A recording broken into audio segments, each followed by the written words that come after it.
อันนี้ก็สิเป็นน้องๆเขากำลังสีลงซ้อมนะพี่น้องเอาความท้านี่แหละซ้อมพี่น้องเลยนี่สาวตุ๊กตาชิโยโฮพี่น้องเลยสาวพรชิโยท้ายประมาณนี้อันนี้สิเป็นน้องๆทางบ้านเวียงไส้พี่น้องมีแต่ผู้จบผู้งามสาวสีผ้าพี่น้องเลยมีแต่วัยรุ่นขึ้นใหม่ทั้งหมดได้พี่น้องเลย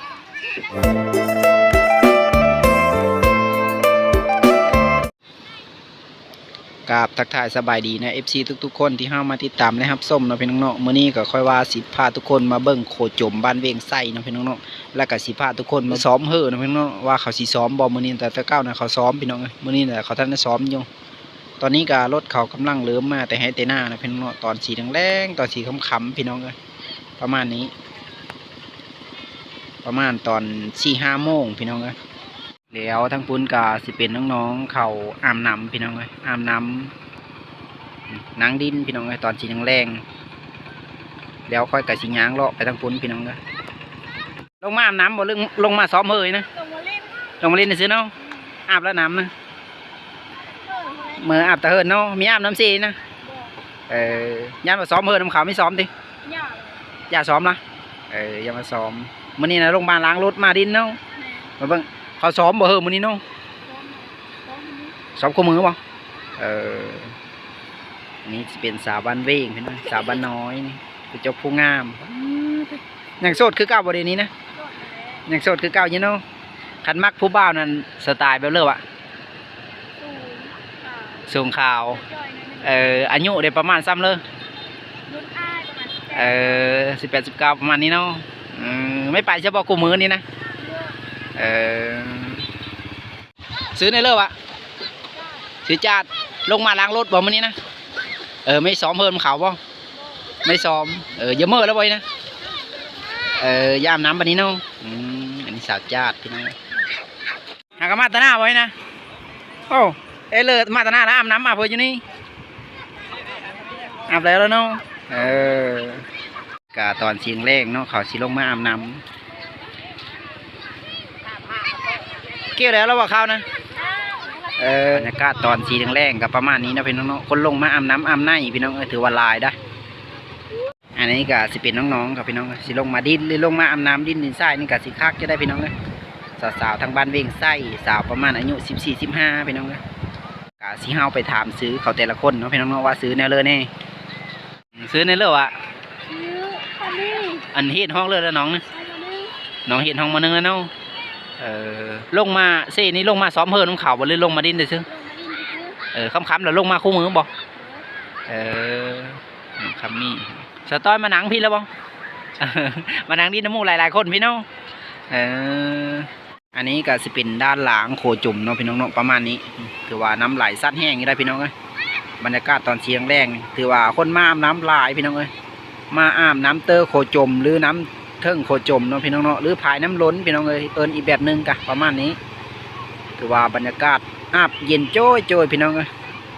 มาตะเกียวเข้าเกี่ยวน้ำตอนเชียงแรงนี่มาอาบน้ำอาบน้ำยูเซ่นี่คักสบายพี่น้องเอ้ยนี่ก็น้องๆเขากำลังดิ้นน้ำพี่น้องประมาณนี้คนมาแต่หายแต่หน้าขี่รถความนี้น้องๆเขาดินอยู่เตอร์นี่อันนี้ก็น้องๆเขาสิลงมาอาบน้ำอาบในหรือล้างรถล้างล่างนะพี่น้องๆประมาณนี้ก็สิยางเลาะมาตะปีพี่น้องถามซื้อน้องกันเลยอะไหมทองเห็นอยู่บ่ตอนนี้นะห้องเลยล่ะหมดซี่เกี่ยวเราบอกเขาเจ้านะยังมีเกี่ยวเนาะมีแฟนเราบอกตอนนี้เลยโสดยังโสดอยู่เนาะอยู่บ้านเราบอกบ้านน้อยบ่มีคุณหน้าคุณตาเปลือพี่น้องขัดอยู่บ้านใหญ่เสือคอยคุณหน้าคุณตาอยู่บ้านน้อยน้องๆเขาขึ้นมาไหมพี่น้องกระสียางเลาะมาทวีพี่น้องสบายดีซื้อในเรื่องอะซื้อพ่อเนาะอยู่บ้านเรื่องอะบ้านเวงนี่เนาะตอนนี้ไม่ไปเฮ็ดงานบ่อยู่บ้านเนาะอันมีผู้บ่าวแล้วบ่ตอนนี้นะโสดอยู่เนาะมักผู้บ่าวมักสไตล์ไปเลยว่ะแบบเลยก็ได้เนาะอายุเดี๋ยวประมาณซ้ำเลยประมาณนั้นเนาะ19-20ปลายประมาณนี้เนาะประมาณนั้นเนาะแล้วทางนี้ก็จะเป็น สีพายทั้งผู้ชายนะพี่น้องเขาก็สิลงมาซ้อมเฮอพี่น้องลงมาอาบน้ำอาบในนี่ประมาณนี้แล้วก็ค่อยสีหยางเขาไปถามกับพี่น้องว่าซื้อแต่ละคนเนี่ยเลยนี่สบายดีซื้อนั่นเลยวะซื้อวาดเฮ็ดห้องเลยเลยดีนะม.5เนาะมีแฟนแล้วบ่อยนะโสดอยู่เนาะบ่าวบันเวงยังโสดอยู่พี่น้องเลยมื้อนี้นะไม่ลง2เฮอบ่จังน้อยบ่อย่าขำนะยังลง แต่ละมื้อน่ะขำบ่ยังได้ซ้อมนะคนมาหลายจังน้อยบ่คนทันครบบ่ดีนี้นะขำจังน้อยพี่น้องเขาก็สิพาดีลงซ้อมเฮอพี่น้องซ้อมไปแข่งน้องสาใหญ่หรือเมืองอัสสะพรพี่น้องกันประมาณนี้น้องๆเขาสิลงซ้อมเฮอพี่น้องประมาณนี้น้องๆทางบ้านเวียงไส้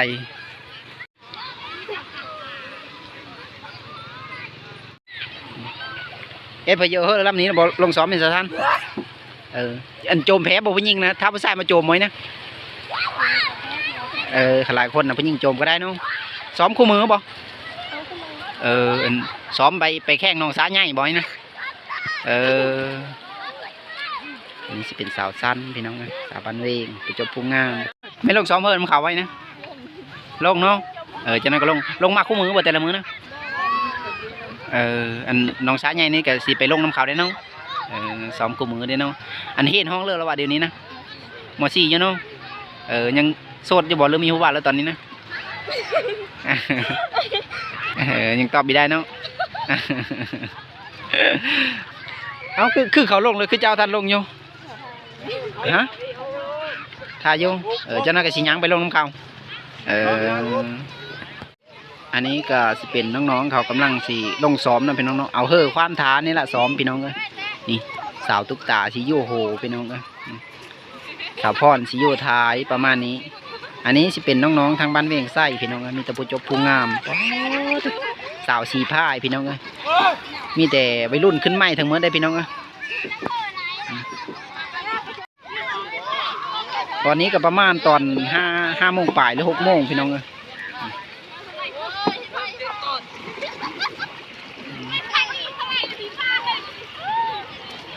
น้องเขากำลังซ้อม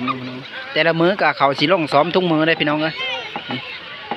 เพราะว่าซ้อมเพื่อไปแข่งน้องสาใหญ่พี่น้องน้องสาเมืองอัสสะพรพี่น้องเลยหรือน้องสานากุจจานประมาณนี้อันนี้สิเป็นสายเชี่ยจำพรพี่น้องเลยบ้านเวียงไส้อันนี้สิเป็นผู้ชายพี่น้องเลยผู้ชายก็สิเอาเฮอลำนี้ลงไปซ้อมพี่น้องเลยนี่ประมาณนี้สิผ้าเดียวหามลงทางนี้มีขึ้นแล้วน้องทางนี้น้อยคนแล้วทางนี้น้องก็ตีกำลังหามเฮอลงไปซ้อมพี่น้องเลยแต่ว่าเฮอลำนี้ก็สุดโทรมแล้วพี่น้องเลยแต่ว่าเอามาตาบิดนะเฮอลำนี้ละได้ที่1น้องสาใหญ่นะพี่น้องเลยประมาณนี้แต่ว่าตอนนี้นะมันเดาะแล้วมันหลายปีแล้วพี่น้องเลยกระตาบเอาพอได้ซ้อมพี่น้องเลยอันนี้สิเป็นบ่าวสีพายทางบ้านเวียงไส้มีแต่คนรอๆทั้งเมื่อได้พี่น้องเลยอันนี้เป็นน้องๆกับพี่น้องดินอยู่เตอร์น้ำนี่ครับสนุกสนานแล้วนี่อันไม่ซ้อมเฮอน้ำขาวบ่ไม่ไปซ้อมเฮอน้ำขาวบ่ลงมาอาบน้ำหมดวันนี้นะสาวพิมพ์ดิพิมพ์ก็ไม่ไปคือเดียวย่าหน่อยซ้อมเฮอน้ำขาวแต่ละมื้อนะลงมาอาบน้ำบ่เกี่ยวแล้วล่ะเข้านะยังอยู่เนาะนี่จะเป็นสาวพิมพ์พี่น้องกับสนุกเขากับสีลั่งผ้ากันมาตาหน้าเซลพี่น้องวันนี้กับสีผ้ากันเมื่อพี่น้องแล้วคลิปนี้กับสีผ้าพี่น้องมาเบิ้งมาส้มซ้ำนี้เนาะพี่น้องเนาะกะขอบใจคนที่ห้าวมาเบิ้งแต่ต้นจนจบสำหรับคลิปนี้กับสีขอลาไปก่อนพี่น้องเจอกันใหม่ในคลิปหน้าสำหรับคลิปนี้ขอกล่าวคำว่าสบายดีพี่น้อง